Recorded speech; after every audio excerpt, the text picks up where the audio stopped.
भानगढ़ की कहानी रहस्यमयी और बड़ी ही रोचक है। 1573 में आमेर के राजा भगवंत दास ने भानगढ़ किले का निर्माण करवाया था। किला बसावट के 300 सालों बाद तक आबाद रहा।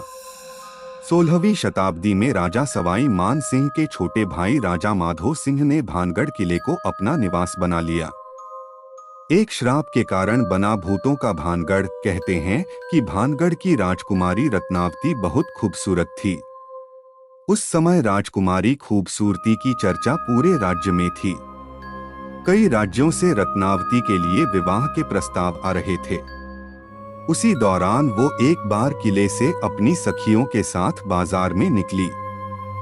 बाजार में वह एक इत्र की दुकान पर पहुंची और इत्र को हाथ में लेकर उसकी खुशबू सूंघ रही थी।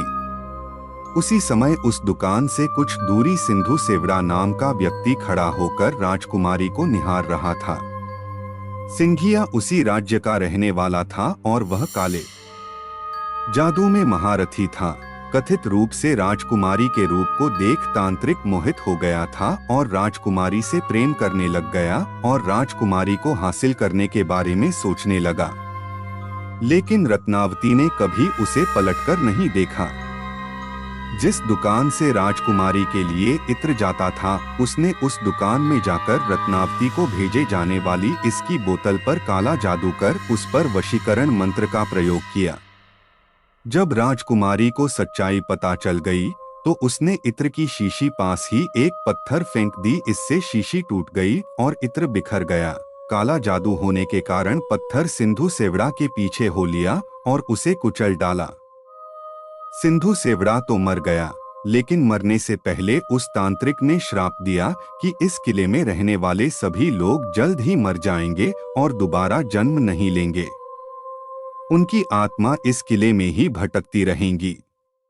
आज 21वीं सदी में भी लोगों में इस बात को लेकर भय है कि भानगढ़ में भूतों का निवास है। सूर्यास्त के बाद प्रवेश निषेध। भारतीय पुरातत्व सर्वेक्षण (एएसआई) को खुदाई के बाद सबूत मिले हैं कि यह शहर एक प्राचीन ऐतिहासिक स्थल रहा था। अब किला भारत सरकार की देखरेख में आता है। किले के चारों तरफ archaeological survey of India (ASI) की टीम मौजूद रहती है। एएसआई ने सूर्यास्त बाद किसी के भी यहाँ रुकने को प्रतिबंधित कर रखा है।